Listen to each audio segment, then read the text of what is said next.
اتنا پتلا وہ لباس پہنتی تھی، اس لیے اس عذاب میں وہ گرفتار کر دی گئی۔ میں پوچھنا چاہتا ہوں اے اسلام کی مقدس شہزادیوں، تمہارا جسم بہت نازک ہے، تم بہت کمزور ہو، تمہیں صنف نازک کہا گیا ہے۔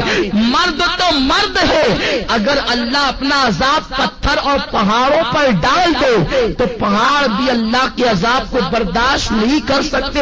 میری بہنوں، تم اللہ کے عذاب کو کیسے برداشت کر سکو گی؟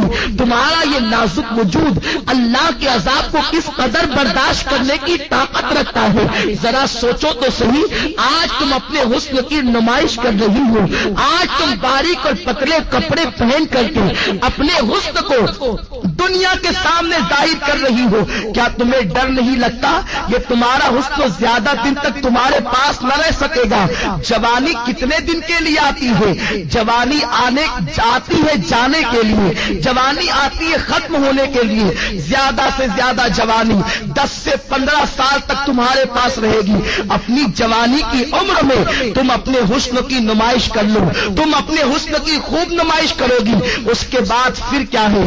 جس حسن کی تم نمائش کر رہی ہو، یہ نمائش تمہارا کرنا اسی تمہارے خوبصورت چہرے کو کبھی قبر کے کیڑے کھائیں گے، کبھی قبر کی مٹی کھائے گی۔ اپنی بڑی بڑی آنکھوں میں کاجل لگا کر، اپنی خوبصورت آنکھوں میں کاجل لگا کر بار بار آئینوں کو دیکھتی ہو اور بار بار عورتوں پہ فخر محسوس کرتی ہو کہ میری آنکھیں اتنی خوبصورت ہے، میرا چہرہ اتنا خوبصورت ہے۔ ارے نادانو، تمہارے خوبصورت چہرے کی حقیقت کیا ہے؟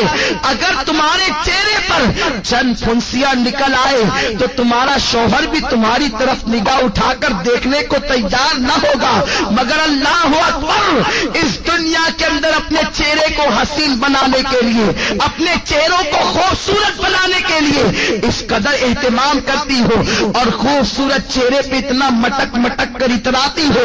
یہ تمہارا خوبصورت چہرہ قبر کے اندر 3 دن کے اندر بگڑ جائے گا، 3 دن کے اندر اسے قبر کے کیڑے کھائیں گے۔ حضرت سعید ابن مسیب رحمت اللہ تعالی علیہ فرماتے ہیں، جب حضرت علی مرتضیٰ کے ساتھ میں قبرستان گیا تو میں نے جانے کے بعد کیا دیکھا؟ علی مرتضیٰ نے قبر والوں کو سلام کیا اور سلام کرنے کے بعد پوچھا، اے قبر والوں، تمہارا کیا حال ہے؟ تمہاری کیا کیفیت ہے؟ تو ایک قبر سے آواز آئی، علی کیا پوچھتے ہو؟ جس خوبصورت بالوں کو ہم دن میں کئی مرتبہ سنوارتے تھے وہ بال ہماری کھوپڑیوں سے جھڑ چکے ہیں۔ اے علی کے مرتضیٰ، جن آنکھوں پر ہم بہت فخر کرتے تھے وہ آنکھوں کے گودے بہ بہ کر کے گالوں سے گر رہے ہیں۔ جس چہرے کی اور گالوں کی سرخی پر ہم اتراتے تھے ان گالوں کے گوشت کو کیڑوں نے کھانا شروع کر دیا ہے۔ اب تم ہمارا حال کیا پوچھتے ہو؟ جس جسم پر پرفیوم لگا کر، جس جسم پر عطر لگا کر دنیا کے سامنے فخر محسوس کرتے تھے، اس جسم کو ازدہے ڈس رہے ہیں۔ اے علی، اب ہم تمہیں اپنا کیا حال سنائے؟ اے اسلام کی مقدس شہزادیوں، اپنے بڑے بالوں کی نمائش کے لیے تم اس قدر سرگردہ نظر آتی ہو، اس قدر کو لاہو پر کوشا نظر آتی ہو۔ یہ تمہارے بال تمہاری قبر میں جھڑ جائیں گے، یہ تمہاری آنکھیں اسے قبر کے بچھو کھائیں گے، حشرات الارض اسے کھائیں گے۔ اور اللہ کے رسول تو یہاں تک فرماتے ہیں، آج عورتیں اپنے حسن کا غلط استعمال کر کے کبھی کسی غیر محرم لڑکے سے محبت کا پیغام دیتی نظر آتی، پیار و محبت کے نام پر اجنبی لڑکوں سے دوستی کرتی نظر آتی، اور یہ آج فیشن بن چکا ہے، اسے عیب نہیں سمجھا جاتا۔ وہ عورتیں کان کھول کر سن لے جو لوگوں سے غلط تعلقات قائم کرتی ہیں۔ فرمایا گیا جن عورتوں نے دوسرے مردوں سے تعلقات قائم کرنا تو بہت بڑا جرم ہے، ایک مرتبہ اپنا ہاتھ کسی دوسرے مرد کے ہاتھ میں دیا ہوگا، اس عورت پر اللہ اس کی قبر میں 99 سانپ مسلط فرمائے گا، اور اس میں سے ایک سانپ کی طاقت کا عالم یہ ہوگا کہ وہ سانپ اگر سانس لے دنیا میں، وہ سانپ اگر دنیا میں سانس لے تو اس کی سانس کی گرمی سے پوری دنیا کے انسان مر جائیں، اور اگر وہ سانپ کسی پہاڑ پر اپنی دم کو مار دے تو پہاڑ ریزہ ریزہ ہو جائے، اتنا طاقتور وہ سانپ ہے۔ ایسے ایسے طاقتور 99 سانپ اس عورت پر مسلط کیے جائیں گے جس نے ایک مرتبہ اپنا ہاتھ کسی غیر مرد کے ہاتھ میں دیا ہوگا۔ آج لڑکوں سے دوستی فیشن سمجھا جا رہا ہے، بچیاں سج دھج کر اسکول اور کالج کا رخ اس لیے کرتی ہیں، الا ماشاءاللہ سب کی بات نہیں کرتا کہ لڑکے انہیں دیکھیں، ان کی طرف متوجہ ہوں۔ اللہ کے رسول صلی اللہ تعالی علیہ وسلم نے فرمایا، میں نے معراج کی رات ایک منظر دیکھا کہ آگ کی کینچی سے کچھ عورتوں کی جلدیں کاٹی جا رہی ہیں، آگ کی کینچی سے ان کی جلدیں کاٹی جا رہی ہے۔ جو خواتین آپریشن کو جانتی ہے اور جن کا آپریشن کسی مقام پر یہ کہاں ہوا ہے یا انہوں نے آپریشن کی داستان کو سنا ہوگا تو انہیں معلوم ہوگا کہ جب کسی کی جلد ڈاکٹر کاٹتا ہے تو پہلے اسے بے ہوش کرتا ہے، پھر بڑی نزاکت کے ساتھ ہلکے ہلکے انداز سے کاٹتا ہے، پھر جب ہوش آتا ہے تو انسان کتنا تڑپتا ہے، کتنا بے چین ہوتا ہے، کتنا بے قرار ہوتا ہے۔ بہت احتیاط کے ساتھ اگر بے ہوش کر کے انسان کی جلد کاٹی جائے تو انسان اتنا تڑپتا ہے۔ میری بہنوں ذرا سوچو تو صحیح کہ آگ کی کینچی سے کچھ عورتوں کی جلدیں کاٹی جا رہی تھی۔ غیب دار رسول صلی اللہ علیہ وسلم نے فرمایا، میں وہ منظر دیکھ کر بے قرار ہو گیا۔ میں نے پوچھا، جبریل یہ کون عورتیں ہیں اور ان پر یہ عذاب کیوں ہے؟ تو جبریل نے کہا، یا رسول اللہ یہ آپ کی امت کی وہ عورتیں ہیں جو اس لیے بن سنور کے گھر سے نکلتی تھی کہ مرد ان کی طرف راغب ہو اور ان کی طرف دیکھے، اس لیے انہیں اس عذاب میں مبتلا کیا گیا۔ اے اسلام کی مقدس شہزادیوں، تم مغربی تہذیب اور فیشن پر عمل کرنے کے بعد بہت زیادہ کامیاب نہیں ہو سکتی، بہت زیادہ کامران نہیں ہو سکتی۔ اور سنو، یہ دنیا ایسی بدترین جگہ ہے، یہ دنیا ایسا بدترین مقام ہے، یہاں کوئی کسی کا نہیں۔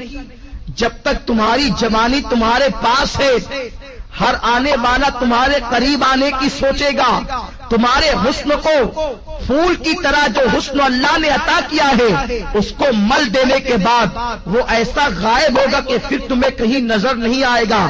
آج کل یہ باتیں بھی سننے میں آ رہی ہے کہ یہ چیز بھی فیشن بنتی جا رہی ہے کہ ایک عورت شوہر کے ہونے کے باوجود دوسروں کی طرف نگاہ کرتی ہے، یا دوسروں کے بہلانے پھسلانے پر، کبھی زیور کے لالچ دینے پر، کبھی دولت کی لالچ دینے پر، کبھی کاروں میں اور بائک پر گھومنے کی لالچ دینے پر عورتیں پھسل جاتی ہیں۔ دراصل غلطی عورتوں کی نہیں ہے، اس لیے کہ یہ بیچاری ناقص العقل ہے، بہت جلدی کسی کے پھندے میں آ جاتی ہے، بہت جلدی کوئی نے استعمال کر جاتا ہے، بہت جلدی کوئی نے یوز کر لیتا ہے۔ مگر میری بہنوں، میری بات کا برا نہ ماننا، میں تمہارے نبی کا نواسا اور تمہارا چھوٹا سا بھائی ہوں، میں تمہاری خیر خواہی کے لیے یہ باتیں عرض کر رہا ہوں، ورنہ عورتیں یہ نہ کہیں کہ منبر پر بیٹھ کر ہم سے یہ کیا باتیں کہی جا رہی ہے۔ میں یہ نہیں کہتا کہ اجتماع میں آنے والی ساری عورتیں بری ہیں، میں یہ باتیں صرف اس لیے کہہ رہا ہوں کہ جو بری عورتیں ہیں تم جا کر کے ان عورتوں کو یہ باتیں بتاؤ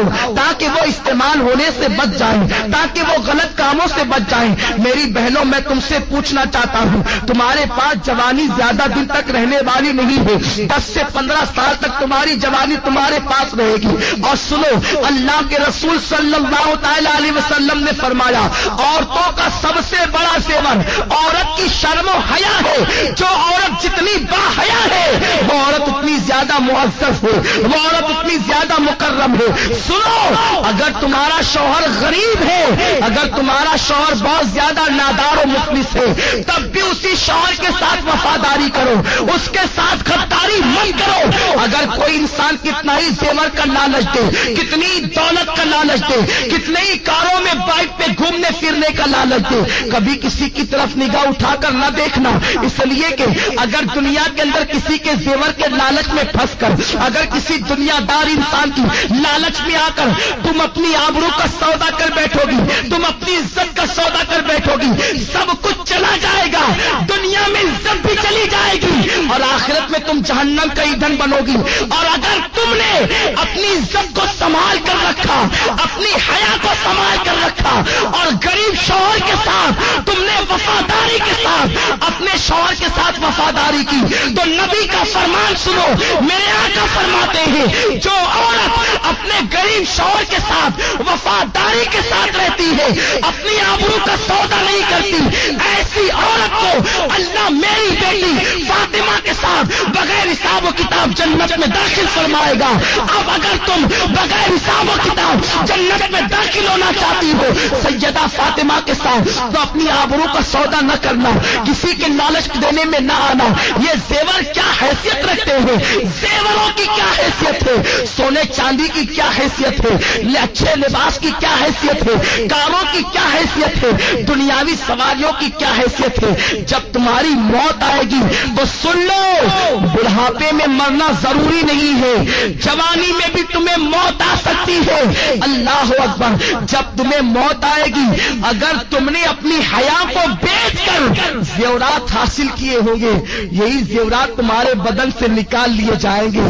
اچھے اچھے لباس تم نے جو جمع کیے ہوں گے, وہ لباس بھی تم سے چھین لیا جائے گا, اور تمہیں کیا پہنایا جائے گا, سادہ سا سمپل سا 2 گز سفید کپڑا جسے دنیا کفن کہتی ہے, وہ کفن تمہارے بدن سے لپیٹا جائے گا. کافور کی وہ غمگین خوشبو تمہارے بدن سے لگائی جائے گی. تمہاری سہیلیاں آج جو تم سے کہتی ہے چل, اس غربت میں کیا رکھا ہے, اس غربت میں کیا رکھا ہے, چل چل کر عیش کی زندگی گزار. یاد رکھنا, ان ظالموں کی بات کبھی مت سننا.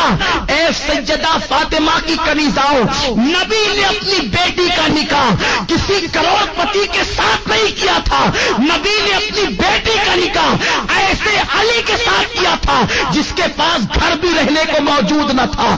حضرت علی کے میں سے میرے آقا کہتے ہیں, علی میں فاطمہ کے ساتھ تمہارا نکاح کرنا چاہتا ہوں. علی ایسے تھے, اس وقت ان کے پاس مہر دینے کے لیے پیسے بھی نہ تھے, کپڑے پہنانے کے لیے پیسے بھی نہ تھے. عرض کرتے ہیں یا رسول اللہ, نہ مہر دینے کے پاس میرے پاس پیسے ہیں, نہ کپڑا خریدنے کے لیے میرے پاس پیسے ہیں.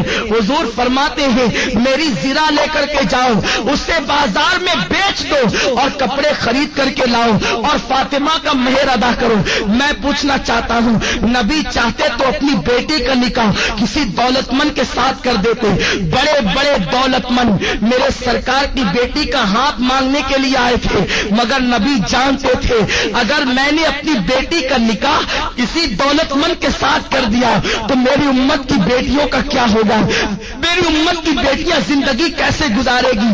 نبی نے اپنی بیٹی کا نکاح ایک غریب علی کے ساتھ کر کے دنیا کو بتا دیا کہ غریب شوہر کے ساتھ ایمانداری اور وفاداری کے ساتھ اپنی زندگی کو گزار دینا یہ نبی کی بیٹی فاطمہ کی سنت ہے, تمام جنتی عورتوں کی سردار کی سنت ہے. میرے آقا علیہ الصلوۃ و تسلیم کی کنیزاؤں سیدہ فاطمہ اتنے غریب ہی کے عالم میں اپنی زندگی کو گزارتی تھی کہ اپنے ہاتھوں سے چکی خود پیستی تھی. چکی پیسنے پینے سے ہاتھوں میں چھالے پڑ گئے تھے، مشکیزہ بدن پر رکھ کر کے پیٹھ پر لاد کر مشکیزے سے پانی لاتی، نبی کی شہزادی کے پیٹھ پر اس مشکیزے کے کالے کالے نشان پڑ گئے تھے۔ میری بہنوں تم بھی تو اچھا لباس پہنتی ہو، نبی کی بیٹی تو 72 پیون لگی ہوئی ایک چادر اوڑھتی تھی، اور ایک چادر کے علاوہ نبی کی بیٹی کے پاس دوسری کوئی چادر موجود نہ تھی۔ تم تو 3 مرتبہ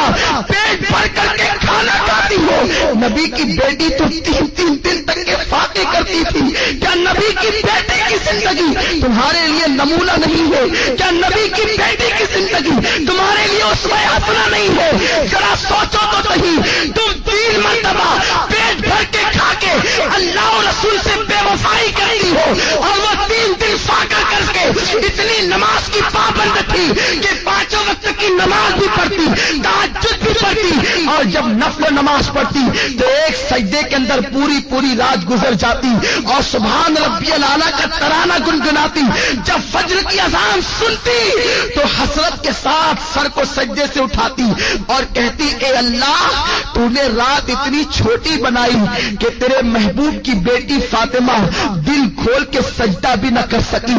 اے خاتون جنت کی کنیزاؤ، تم مسلمان ہو، تمہاری تقدیر کا ستارہ بہت عروج پر ہے، اللہ نے تمہیں ایمان کی دولت دی ہے۔ غیر مسلم عورتوں کو دیکھ کر ان کی طرح بننے کی کوشش نہ کرو، فلموں میں ہیروئن کو دیکھ کر ان کی طرح بننے کی کوشش نہ کرو۔ ذرا سوچو تو صحیح، میرے آقا فرماتے ہیں میں نے عورت کی عزت کو کعبے سے بھی بلند کر دیا ہے، تمہاری عصمت کو نبی نے کعبے سے بلند کیا ہے، تمہیں اپنے آپ پر کوئی خیال نہیں، تم پارکوں میں جا کر اللہ اکبر اللہ کی نافرمانی کر رہی ہو۔ اور سنو،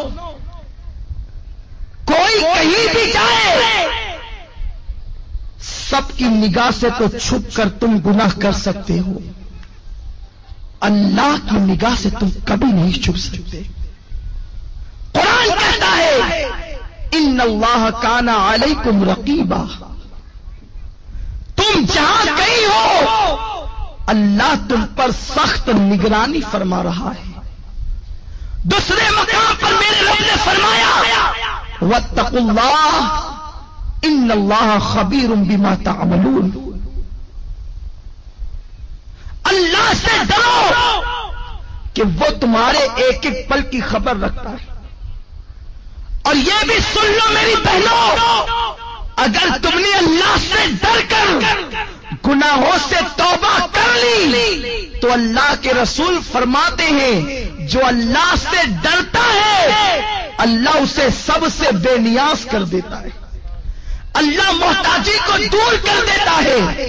جو اللہ سے ڈرتا ہے اللہ اسے ایسی جگہ سے روزی عطا کرتا ہے جہاں پر اس کا گمان بھی نہیں جاتا۔ آؤ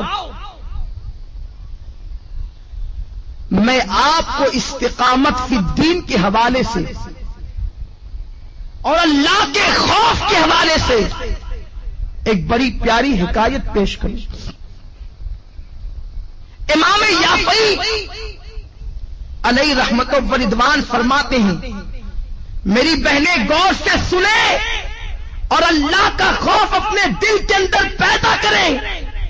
جب ایک عورت اللہ سے ڈر کر گناہوں کو ترک کر دیتی ہے تو اللہ اس کے مقام کو کتنا بلند فرما دیتا ہے۔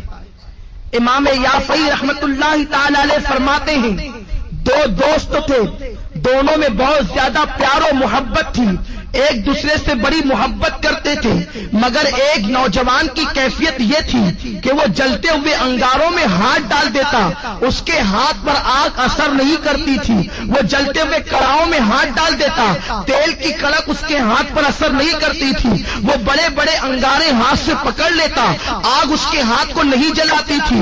لوگ حیران رہتے تھے آخر اس کے اندر خصوصیت کیا ہے، اس کی خاصیت کیا ہے کہ آگ اس کے ہاتھ پر اثر نہیں کرتی۔ ایک مرتبہ اس کا جو بہت زیادہ قریبی دوست تھا اس نے پوچھا یار ذرا یہ تو بتا آخر آگ تیرے ہاتھوں کو کیوں نہیں جلاتی ہے؟ تو آگ کو ہاتھ میں لے لیتا ہے، آگ تیرے ہاتھ پہ اثر کیوں نہیں کرتی ہے؟ یہ تو بہت تعجب کی بات ہے۔ اس نوجوان نے کہا یہ بہت بڑا راز ہے دوست، میں نہیں بتا سکتا۔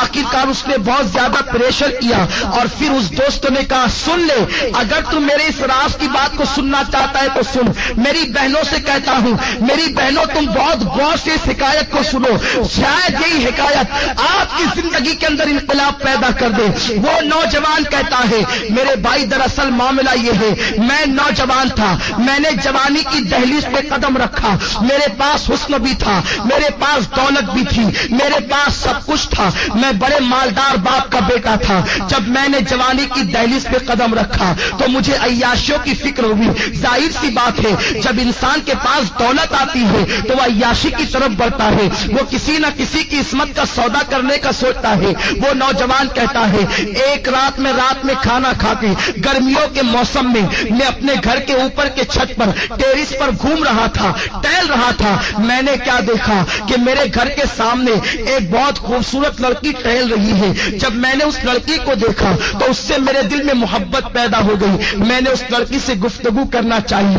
میں نے اس لڑکی سے کہا تجھے جتنی دولت چاہیے لے لے، مگر تم میرے ساتھ میں جیسا کہوں ویسا ہی کرنا۔ مگر وہ لڑکی کوئی معمولی لڑکی نہیں تھی، وہ آج کل کی آوارہ لڑکیوں کی طرح، آج کل کی اسکول اور کالج کی اپنی مرضی سے جینے والی لڑکیوں کی طرح لڑکی نہیں تھی۔ اس لڑکی کے ماں باپ نے اس کی پرورش ٹی وی اور وی سی آر کے سائے میں نہیں کی تھی، بلکہ وہ لڑکی ایک نیک اور پرہیزگار ماں باپ کی بیٹی تھی۔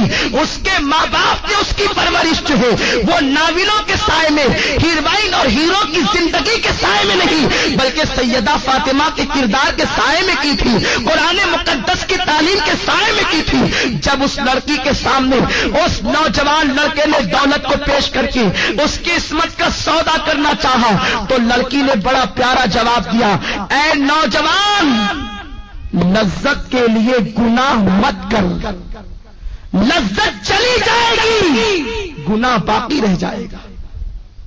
لذت کے لیے گناہ مت کرو، یہ لذت چلی جانے والی چیز ہے، اور گناہ ایک مرتبہ گناہ کے دفتر میں لکھ دیا گیا وہ ہمیشہ باقی رہے گا۔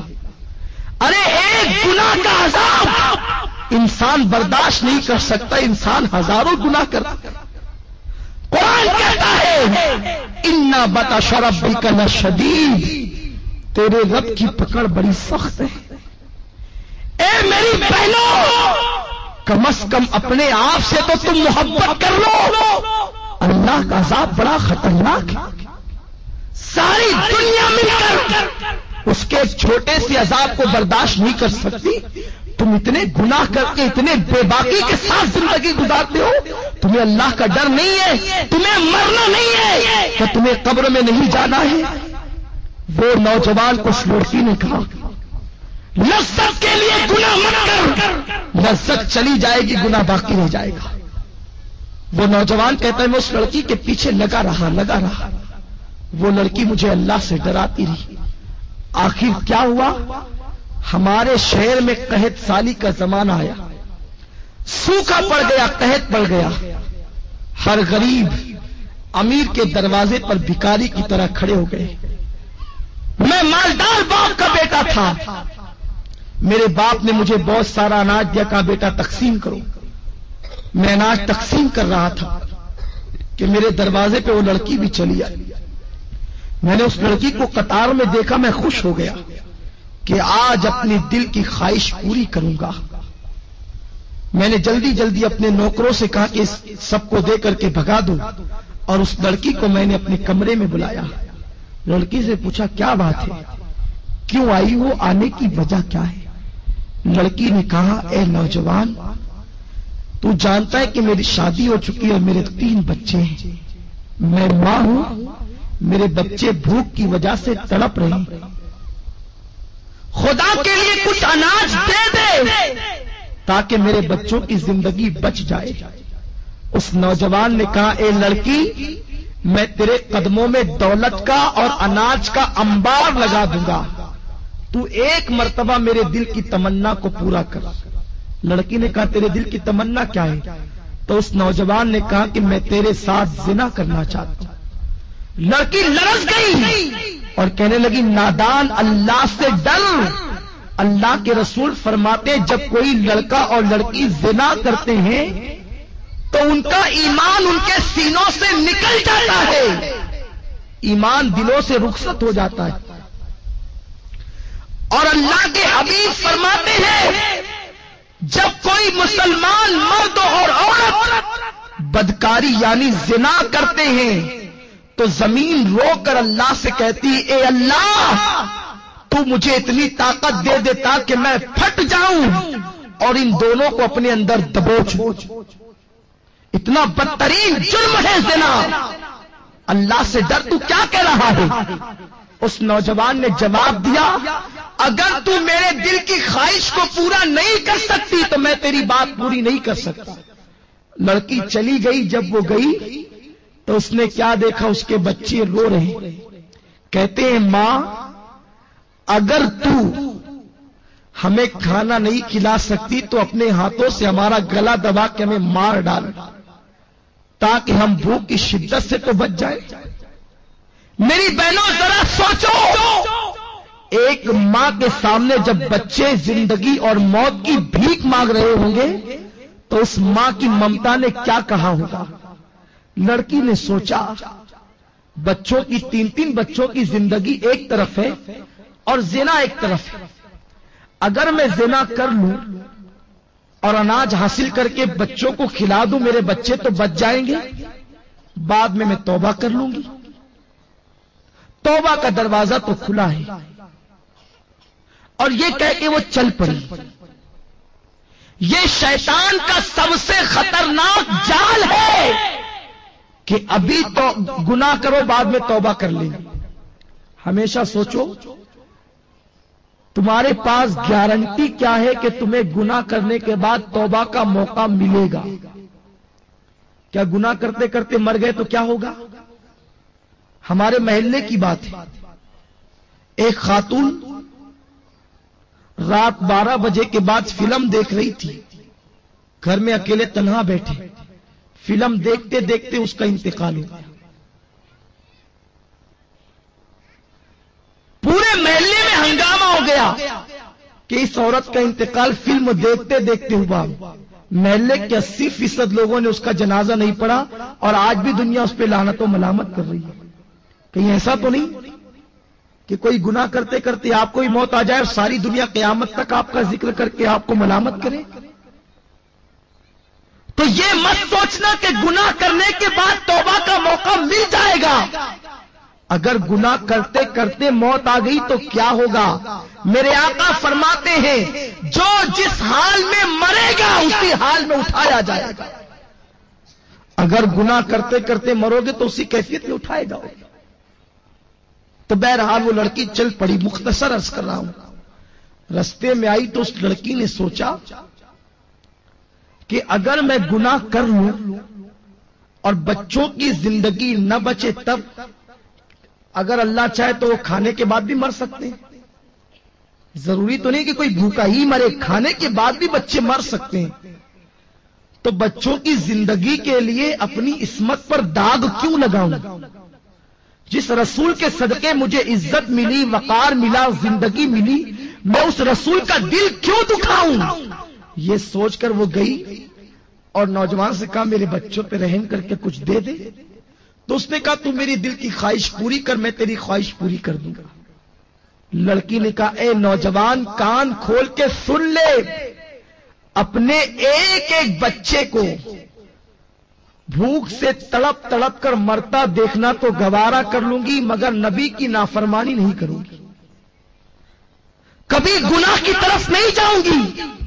یہ کہہ کر وہ لڑکی پلٹ گئی اور آ کر حضرت فاطمہ کی سنت کو ادا کیا، وضو کیا اور سر سجدے میں رکھ کر کہتی ہے مولا تو نے کہا ہے گناہ سے بچنے کے لیے میں بچ گئی، اب میرے بچوں کی زندگی بچانا تیرے کرم کا کام ہے۔ ادھر یہ دعا کر ہی رہی تھی، ادھر دروازے پہ دستک ہوئی، دروازہ کھول کے دیکھا تو وہی نوجوان اپنے نوکروں کے ساتھ کھڑا ہے، اس کے ہاتھوں میں بہت سارے روپیوں کے تھال اور اناج موجود ہے، کھانا موجود ہے۔ لڑکی نے کہا کیا بات ہے، کیوں آئے ہو؟ اس نوجوان نے کہا اے عورت، تو غریب بھوکی پیاسی ہو کر اللہ سے اتنا ڈرتی ہے تو مجھے مالدار ہو کر اللہ سے کتنا ڈرنا چاہیے۔ میرا دل تیرے تقوی اور پرہیزگاری کی وجہ سے بدل گیا، آج کے بعد میں تجھے اپنی بہن مانتا ہوں، سارے ناپاک ارادوں سے میں نے توبہ کر لی، یہ لے میری طرف سے تحفہ قبول فرما اور اپنے بچوں کو کھلا دے۔ اس لڑکی نے کہا رک جا، پھر سجدہ کیا اور کہتی ہے اے اللہ، یہ نوجوان اگر اپنے قول میں سچا ہے، یہ اگر صحیح کہتا ہے تو یہ تیری بندی تیری بارگاہ میں دعا کرتی ہے کہ تو اس پر دنیا کی آگ بھی حرام کر دے اور جہنم کی آگ بھی حرام کر دے۔ وہ نوجوان کہتا ہے وہ اللہ سے ڈرنے والی بندی کی دعا کا اثر ہے کہ جیسے میں آگ میں ہاتھ ڈال دیتا ہوں تو آگ میرے ہاتھوں پر اثر نہیں کرتی، اس کی دعا میں اتنی تاثیر کہ اس نے مجھے دعا دے دی تو میں دنیا کی آگ کو پکڑتا ہوں تو آگ میرے ہاتھوں پر اثر نہیں کرتی۔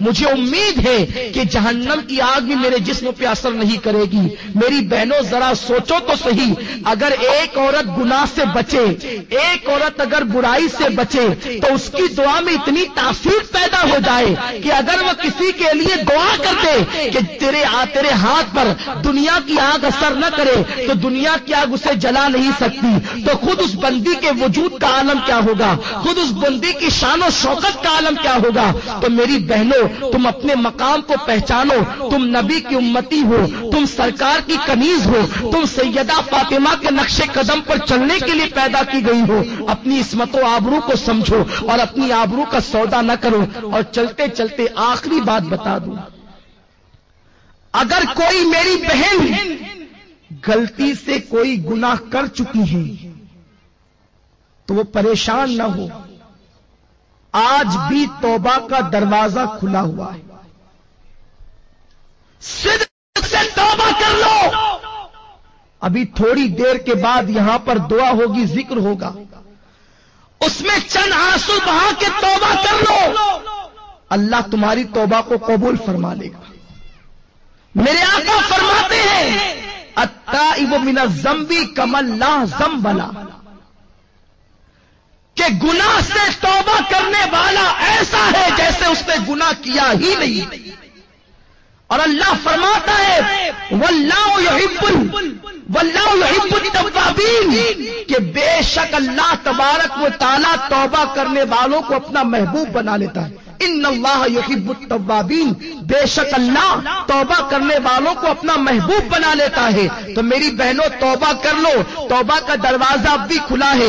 اگر فلمیں دیکھ کر یا ڈرامے دیکھ کر یا پارکوں میں جا کر یا کہیں پر کوئی خطا ہو گئی ہو تو آج صدق دل سے توبہ کر لو، انشاءاللہ اللہ تمہاری توبہ کو قبول فرمائے گا۔ آئیے اس سلسلے میں ایک بات میں تمہارے سامنے اور پیش کر دوں کہ توبہ اللہ اپنے بندوں کی قبول کرتا ہے، مگر توبہ نام کس چیز کا ہے؟ کانوں کو پکڑنے کا نام توبہ نہیں، گانوں کو پیٹنے کا نام توبہ نہیں۔ توبہ کہتے اسے ہیں ایک مرتبہ اپنے اللہ سے دل ہی دل میں عہد کر لیا کہ مولا اب میں کبھی گناہ نہیں کروں گی، دوبارہ آندھی آئے طوفان آئے قیامت آ جائے مگر تم دوبارہ اس گناہ کی طرف نہ جاؤ، اسی کا نام سچی توبہ ہے۔ اور سچی توبہ کرنے والوں کا مقام بہت بلند ہو جاتا ہے، اس کا مرتبہ بہت بڑا ہو جاتا ہے۔ آج یہ میں آپ کو بتاؤں، حضرت ذوالنون مصری علیہ رحمت و رضوان کے دربار میں کچھ محلے کے لوگ آئے اور آنے کے بعد کہتے ہیں اے ذوالنون مصری، ہمارے محلے کے اندر ایک رقاصہ آئی ہے، ایک ناچنے والی آئی ہے، ایک ڈانس کرنے کے لیے آئی ہے، اور نوجوان جاتے ہیں اور رات بھر اس کے ساتھ بدکاری کرتے ہیں، اس طریقے سے وہ ماحول خراب کر رہی ہے، پورے محلے کا معاشرہ تباہ ہو رہا ہے۔ میری بہنوں ذرا غور سے سنو، اللہ کیسا کریم و رحیم ہے، اللہ کیسا ستار و غفار ہے۔ حضرت ذوالنون مصری اللہ کے ولی تھے. اللہ اکبر. جب ان کے دربار میں محلے کے لوگ آئے کہ محلے میں گناہ ہو رہا ہے, ایک عورت تباہی مچا رہی ہے, نوجوان کھچے کھچے اس کی طرف جا رہے ہیں, اسے محلے سے نکال دو. اللہ اکبر. مگر سنو, اگر کوئی گناہ کرے تو اسے محلے سے نکالنے کی کوشش نہ کرنا. گناہ کرنے والوں کو کبھی حقیر مت سمجھو. ہمیں گناہ سے نفرت کرنے کا حکم دیا گیا ہے, گنہگار سے نفرت کا حکم نہیں دیا گیا. ہمیں مرض سے نفرت کا حکم دیا گیا ہے, مریض سے نفرت کا حکم نہیں دیا گیا. گناہ مرض ہے, گناہگار مریض ہے. اگر تم مریض سے نفرت کرو گے تو گنہگاروں کا علاج کون کرے گا؟ میرے آقا نے تو بڑے بڑے گنہگاروں کو سینے سے لگایا.